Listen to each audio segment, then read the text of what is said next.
nation, under God, indivisible, with liberty and justice for all.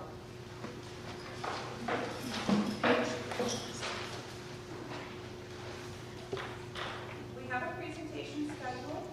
Maybe Mr. Ursula is just running a little behind, so we can come back to him. So we'll move on for public to be heard. And first I have on the agenda to speak is Lisa Murphy. Hi, how are you? Good, how are you? Good. So for those of you who don't, I think I know just about everybody on the board. Who don't know me, I've lived in Sauquoit all my life, probably the third generation that has lived in this area and loved it, so we stayed and raised our family. And I never experienced the amount of threat of violence that I did as I did at a Waterville game last week. I'm still a little shaken from it. My son is a senior this year, and those of you who know Zach know that he's a very quiet, respectful young man, and I was really scared for his life. There were probably between 40 and 50 parents, spectators from Sauquoit. There was another game, I think, with the girls, because we didn't have any of the girls' varsity soccer team there or any students at the game. And the kids played their heart out. They played great, they connected, they passed. They were very excited to win because Waterville is a tough school, and they were proud of themselves. And they were, jumping up and down and excited, and then what unfolded after that was something completely out of left field for me. There were yelling, there were spectators yelling, but we're used to that. When you go to sports games, there's yelling. I do remember the second half at one point, one of our players was hurt, Lucian.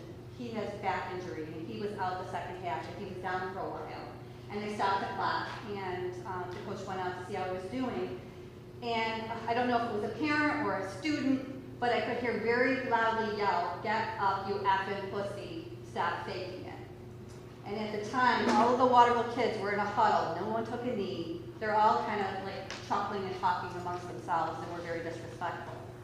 There was also a parent who was ball boy on the line, and he was yelling not only at the kids, but he was yelling at the referees, and they made him stop.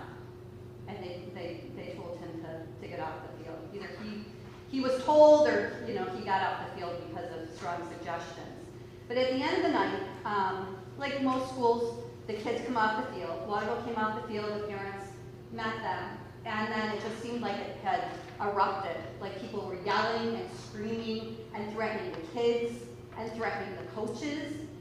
And I've never been in that situation in my life. You hear about school violence and school shooting everywhere, but you don't think it's going to happen in our neighborhood, or in our county. And we were scared. I remember I was standing next to Mr. Staten and Judy, and we were at the line waiting for our kids to come out because we were afraid. I mean, it was a mob scene. And I had my phone out, and I think, Linda, your husband called the police. I was ready to call 911 because I was that scared. And I get scared easily. I work at a forensic psychiatric hospital with murderers and rapists. And that doesn't scare me, but that mob scared me. And it scared me for my son.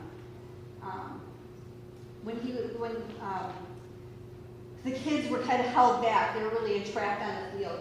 The parents and the students weren't letting them out.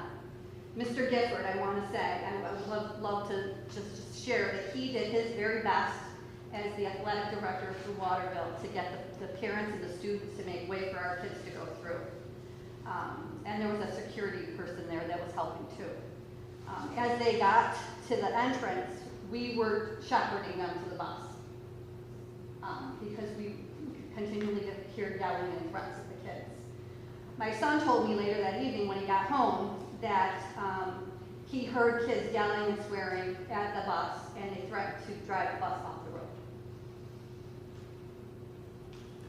And I'm just fearful for these kids' safety, especially going into sectionals. If we have to play Waterville again, I'd like to see some type of police presence or some kind of security, or even, I don't know if it's possible to talk to the sectional. I don't even, if we have any say in the sectionals at all, if it could be limited to just, parents and family members. I hate to say that, but for me, my kid's safety is the most important. And over a game of soccer, his life shouldn't be at risk. So that's all I have to say. And I just thank you all for taking the time, because it was a very scary night. And I'm not saying that, all the Sauquoit parents were innocent. Obviously, some people were upset. You get that fight or flight response whenever there's danger. And it was just a very unfortunate episode that just really escalated out of control to a point I've never seen it before. So, thank you. Thank you, Lisa. Next on our agenda, we have Linda Jones. Hi, everyone. Sure some of you guys know me as the sports boosters president, but I'm not here in that capacity tonight. I'm here as a parent, same as Lisa was. My son was also playing in that game out of Waterville. I sent a letter to Mr. Wheelock and let him know kind of my take on the whole situation along with my husband. My husband is retired law enforcement, recently retired, 24 years in law enforcement. He used to work all of the Whitesboro games, which would be huge. And they would be part of 10 law enforcement on the field where kids would get out of control, jump on cars and things like that. When my husband got on the phone with 911 and sat there and talked to them, and then as I was walking out of the field and heard, and I told this in my letter, there was kids from Waterville that were trying to make sure that they had divested themselves of whatever things that they had on themselves, so their arms and hands would be free. Now, what kind of school does that? And, I know kids get out of control. I absolutely know that. I know the testosterone hits it. I know boys are worse at it than maybe girls. Maybe not 100%, but I see it. And the parents at that time should be the ones that should have been shutting it down. If that had been my kid that was standing next to me, but I was terrified to say anything to him, I would have said, knock that crap off. Just stop. This is a game. It's a game. I know somebody had to win, somebody had to lose, but it's just a game. This shouldn't have been it. And those Waterville parents were blocking our kids from leaving the field. They just would not do it. I heard them screaming. My husband heard them screaming. It's on the 911 tapes. Give us your coaches. Make your coaches walk through first. What does that mean? And to Lisa's point, violence starts so quickly and escalates out of control. We have no idea what those kids had, what those parents had, anything. I'm not usually afraid. I travel by myself all the time, and I'm not usually afraid. I was terrified. I had Trevor, those of you who know my son, he's 6'1", goes to college, he was standing next to me. He goes, Mom, nothing's gonna happen, nothing's gonna happen. And then he heard the kid threaten about divesting himself so he could have hands free. And I said, whatever you do, please protect your brother and the team and the coaches. I said, I will get out of the way. And we literally did. As they got the kids out, we made a space and tried to just shepherd our kids. None of us looked any of those parents in the eye or the kids in the eye, and we tried to de-escalate, right? I know Mrs. Pritchard had her clipboard because she was signing out the kids and said, anybody want to sign out a kid jokingly? Nobody laughed. Nobody really laughed because it was that scary. So I came to the board tonight to ask. This has been an ongoing thing, I think, with Waterville. And they're probably not the only school, but Waterville seems to be the one that perpetually gets out of control. Trevor's senior basketball night, same thing. There was parents there. The problem is that nobody shuts them down. Nobody takes those parents and kicks them off the field and says, get out of here, stop that. They shouldn't be swearing. They shouldn't be using the noisemakers they're doing. They shouldn't be acting like that. They should be asked to leave. All the parents shouldn't be punished just because we have a few that are obnoxious and just can't keep it under control. I'm not a lifelong Sauquoit resident. I moved here when Rusty and I bought our house. My husband is a lifelong resident. We decided to raise our kids here. I decided to let my kids go to school here and not private schools. I went to Notre Dame in private schools. I'm from New Hartford. Not a snob, but that's what we did. We were expected. I was brought up by nuns. My goodness, you had respect. You didn't act this way, and you didn't act this way at games. So I really think that for all future games for Waterville, that we need to have an SRO here in our school and on our field, especially the ones that are contentious. The girls' games usually aren't that bad, I don't think. Maybe they are. I haven't been to a lot of them. But we know the boys are. We know the boys' parents are. We've seen them in basketball, we've seen the rest of it. And it's going to get out of control, and I do not want to wait till somebody gets hurt. None of us parents should be worried about that. So a few games where we have the SROs on the field is really what I want to hear. We can't fix what happened on Thursday. Those parents were ridiculous. They shouldn't get out of control like that. They should be shutting their kids down. They shouldn't be screaming them. And by the way, that little ball boy gentleman was a parent. And every time he couldn't have his own way, he smashed the ball at the ground till it bounced up in the air, about 15 feet up in the air. And it wasn't screaming swear words. Like, really? What are we teaching our kids? That's all I want to say. I would really want our school to support the cost of that. Thank you. Thank you. Next on our agenda is Rebecca Barker. Hi, how are you? Good, how are you? I'm here along with the other parents. My son Brock is a freshman this year on soccer. My husband and I, my son has played travel baseball, travel soccer, we've been all over and have never seen such disrespect, classless acts made by the Waterville parents and students. My 11-year-old was with me and was scared to death. She was crying because a parent was actually yelling at her, telling her to quit acting like a baby and go home and go to bed. And of course, at that point is when I turned to the parent and said, why are you even here? Why are you talking to my child? This has nothing to do with you. And at the same time, my husband is over trying to make sure our boys are safe. Thankfully, head coach Dan had enough, presence of mind at the time to hold our kids back because those people had a fan mob ready to take on our kids. I have never seen anything like it. One of the kids was yelling, we'll get them, don't you worry. Same thing, they're a bunch of E-words, we'll get them. We'll get them here. If we don't, we'll get them on the basketball field or, basketball court, baseball field, we'll get them. Who teaches their kids to act that way? And the parents are acting the same way. So my concern, along with the other parents of the team, is when are they going to be held responsible for what is happening with these students? It's not just what happened Thursday. Waterville has a bad reputation. We were warned. It's almost like, if they lose their minds. And it puts everyone at that game, whether it's their game at home or away, at risk. And that has to stop. I did send a letter to Mr. Wheelock and as well the superintendent of Waterville stating that the faculty and staff should be disgusted and ashamed at the way that the community acted that night. And it's not everyone, so you can't hold everyone accountable for that because there were people that were trying to help us. But my son's a 14-year-old freshman in high school. I never thought I'd have to worry about his safety leaving a high school soccer game. And again, like the moms had said before, through the entire game there was yelling, screaming, obscenities from the fans. Doesn't matter if it was adult or child. This is how they conduct themselves in public. And I didn't think that I'd have to worry that my husband would have to go escort our children off the field so that we could make it home safely that night. It's just, and I agree, with Linda, that if we have to play them again, which we will eventually in some sport or some fashion, it's not safe for anyone. I mean, this is something that is, they have made very clear that they, for whatever reason, have something against Sauquoit Valley and they are going to come at us at all costs. And I work overnights in an ER. I see things, I don't get scared very often either. I have, BMT training. I was ready to have to figure out how to protect my family to get out of there. And that was really scary for me as a parent of a freshman on a varsity team who, like I said, luckily my son has had experiences and we've played all over the place. I've never seen anything like this.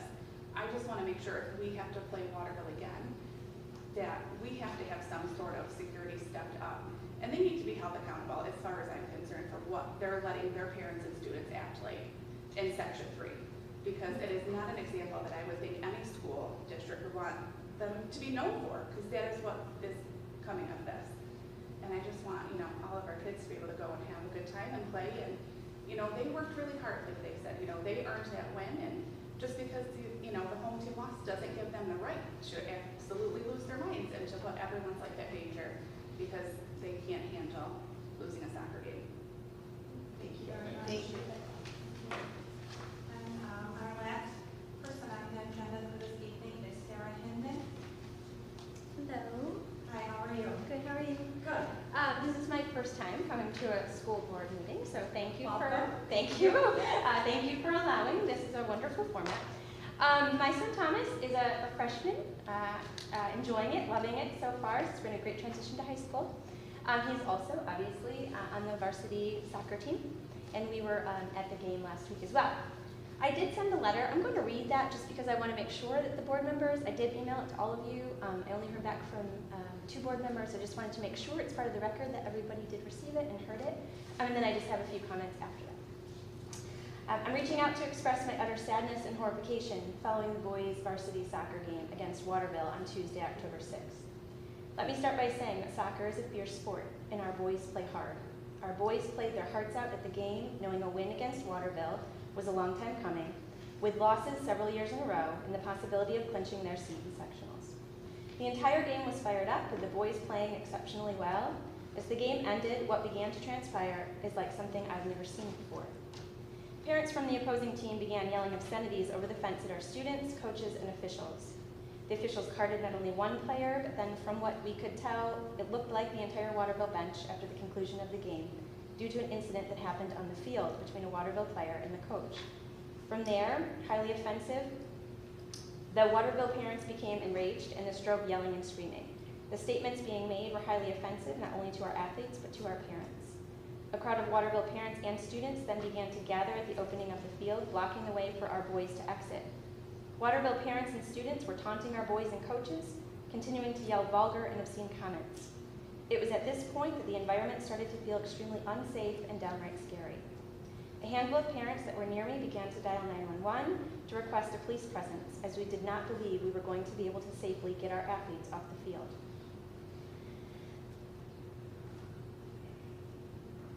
As a mother, I have never been in a situation where I started to fear for my son's safety. And that is exactly what happened at this game. My husband, along with a group of other fathers and parents, moved to the entrance of the field to ensure that they were there to protect our boys, should it come to that. I began to feel the tears in my eyes as I started to understand just how serious and dangerous this situation was becoming. Next, the Waterville athletic director and 2 Waterville security officers came onto the field and began telling the crowds to move. The crowds ignored all calls to move and to clear the way, and it was at this point that the Waterville security team and parents of the Sauquoit players encircled the team and attempted to walk them through the crowd of Waterville students and parents, who continued to mock our players, call them names, say vulgar comments. Thankfully, the Sauquoit parents were able to move the boys off the field and kept them together until we were able to reach the bus. Our coach told the boys to keep their composure, to keep their heads down, and to stay silent, which they did. At no time did I happen to hear any Sauquoit parents engaging in any back and forth banter with Waterville parents, players, or students. We all began to congregate together, really in a state of disbelief at what was beginning to play out. I think it's important to note that Mr. Gifford was helping to safely escort our players. He organized his security personnel and helped them protect our athletes.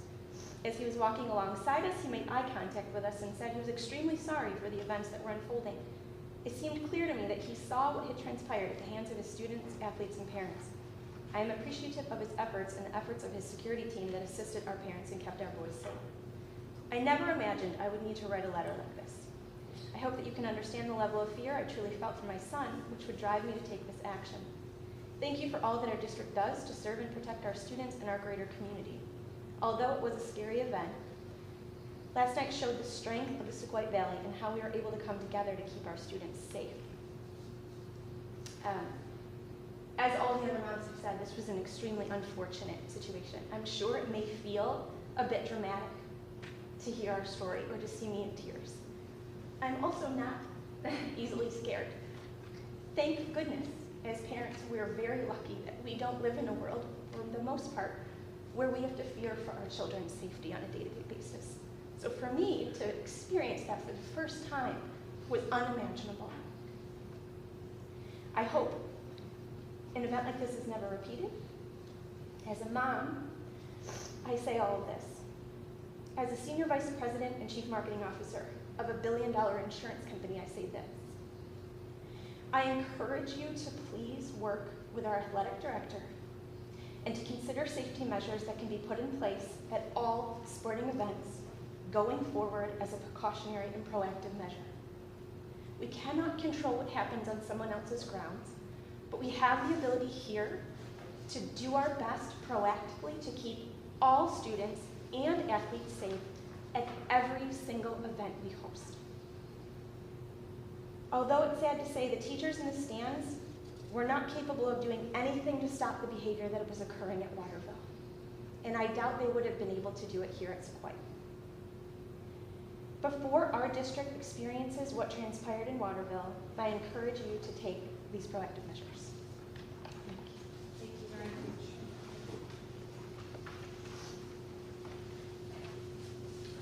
Next, we'll move on to Board of Education subcommittee reports.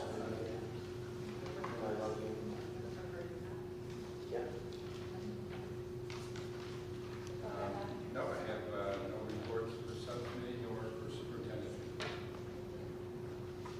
All right. Next, we'll move on to new business. I'll read 8.1 to 8.9 for the consent agenda. If anyone has any questions or would like anything to vote to further discussion, please let me know. 8.1 is appointment of substitute teacher aide. 8.2, appointment of substitute teacher. 8.3, leave of absence. 8.4, appointment of bus driver cleaner. 8.5, permanent appointment of custodian. 8.6, resignation. 8.7, approval of minutes of the September 27, 2022 meeting. 8.8, resolution authorizing payment of bills approved by the claims auditor, signed October 7, 2021. And 8, oh, sorry. No problem. And 8.9 is committee on special education recommendations. Does anyone have any questions, or would like anything to vote, comments, or any further discussion? No? Okay. I'll need a motion to approve 8.1 to 8.9. Lynn? Second. I'll need a second, please. Tony? All those in favor? Aye. Any opposed? Okay, next we'll move on to miscellaneous topics. Yeah, I just want to commend not just the speakers tonight, and those who wrote letters, but all the parents that were there for the courage that you had not to escalate the situation even worse than it was. You need to be commended, and we thank you. It took a great deal of courage and discipline on your part not to engage or in a rebuttal, which you guys would have escalated that. And I've heard that from many people in the community, that how respectful our people were, our fans were, because people that I heard from weren't sure they could restrain themselves the way you did yourself. So you need to be commended. I just want to make that clear. I'd like to say something. Sure, go ahead. I was there that evening, and I'm proud to call you my friend. I'm sorry, I don't understand. It was just that I was proud to call them my friend. And it was serious.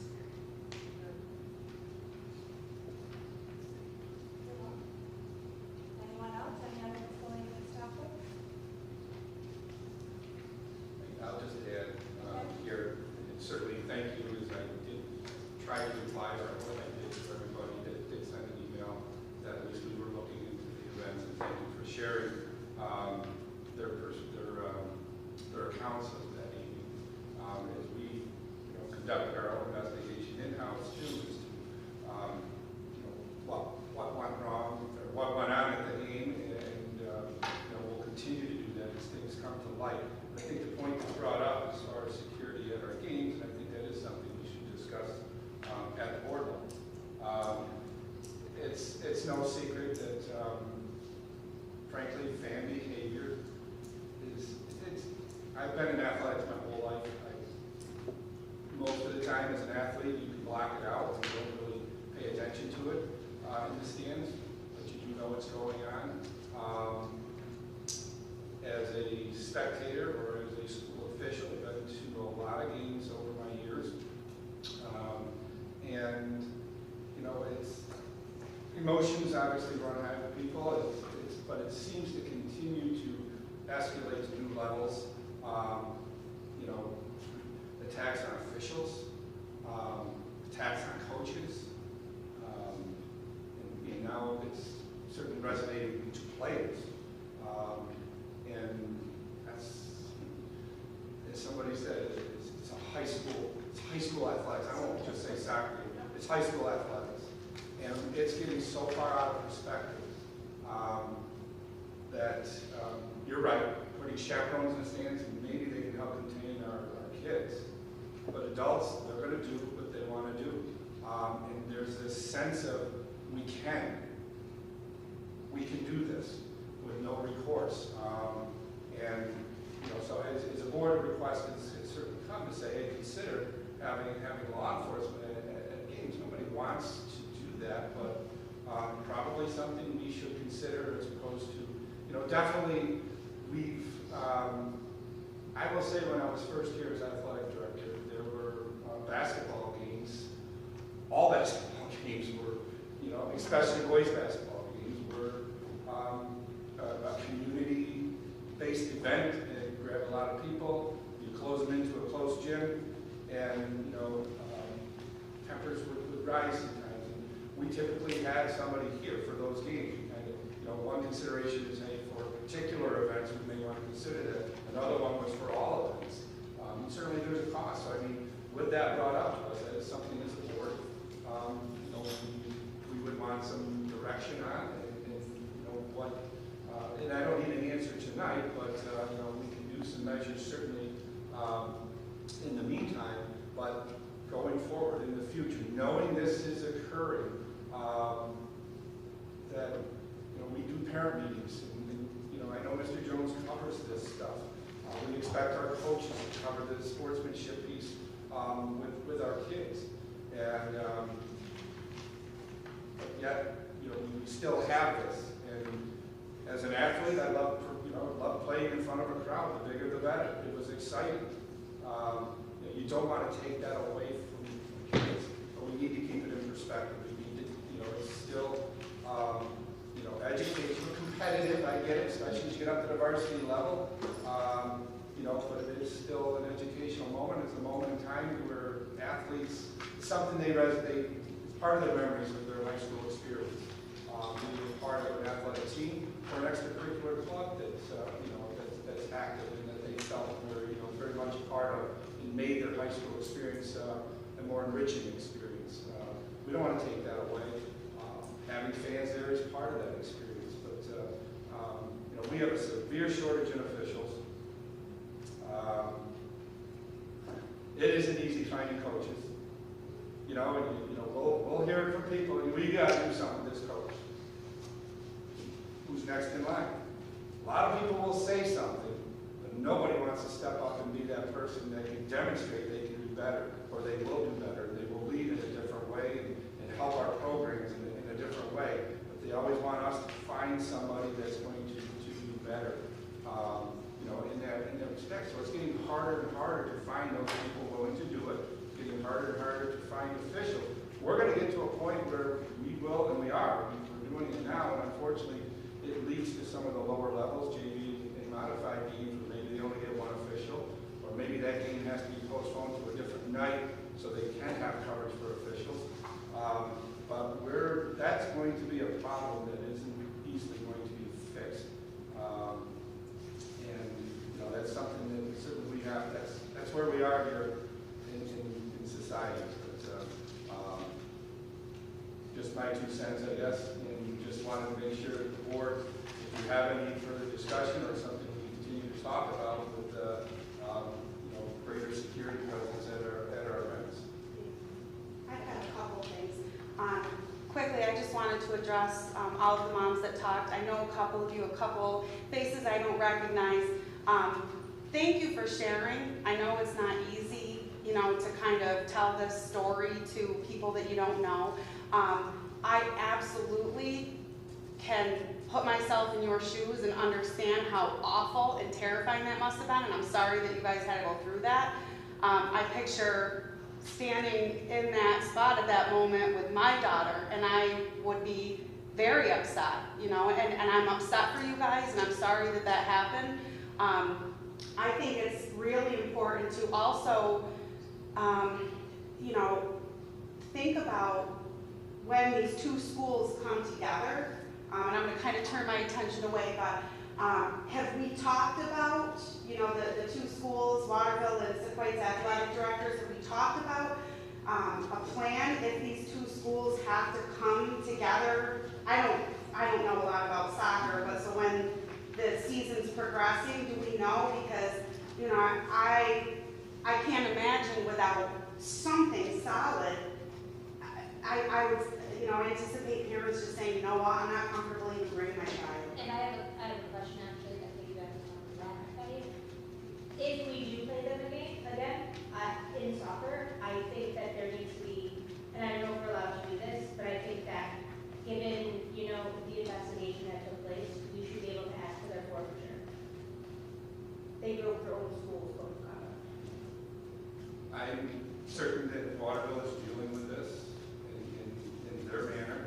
I don't think, of course, it will be, I mean, that's up to them. I don't see the section imposing that. But you know, who knows? That wouldn't be my call. But you know, certainly, I gotta believe Waterville is managing this situation as well. And to your point, definitely, we will make sure we do our part.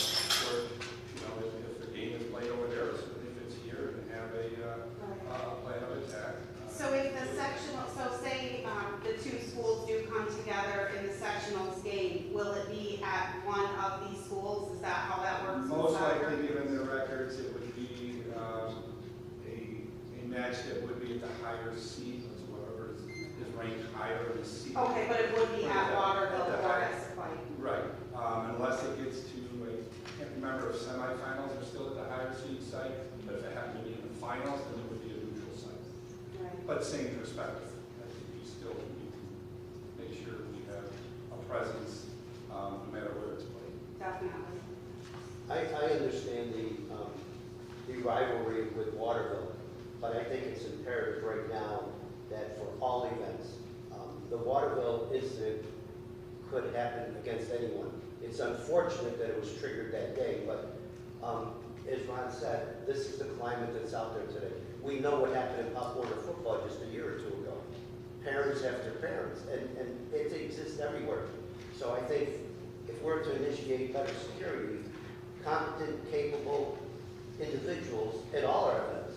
I mean, I think we don't look likely at any conflict or any schedule or any opponent lightly. Hopefully we can, but I think we need to be diligent and protect our students, our parents, our guests from in all activities. So if we want to discuss that in the future, Waterville's the issue today, but don't get me wrong, it could be someone else next Friday. Yeah, absolutely. My concern is I that, understand. yeah, when these two schools, in the event that they're meeting again, you know, that intense anger that they felt last Thursday, especially if they're having any kind of repercussions from the Waterville side, and it might fuel them. Yes. You know, and so you just want to make sure that that their kids feel safe at this game. You know, if it comes to the two schools matching up. You know. I think one of our toughest issues is going to be to keep Sauquoit parents calm if that happens again, because we're trying to split out the community, and it's going to be tough to. I'm glad to go to the game. We don't. I'll absolutely be there to support all of those kids. Thank you. Yeah, and then I'll address her. Yep. We see you just a minute though, okay? All right. So, thank you everyone for all of your input. And I just a shout out to Mr. Jones for a huge thank you, because I know he put a lot of time and energy, and he took a lot of information, and I give Doug so much credit, because I'm guessing this isn't the only issue that he has to deal with, and I think things go on in other sports and in other areas, so Doug is watching, thank you, Doug. So next I'll move on to, I'll need a motion to go into executive session at 7:38 for a contractual matter and a personnel issue. So moved. Tony, I'll need a second, please. Patty, all those in favor? Aye.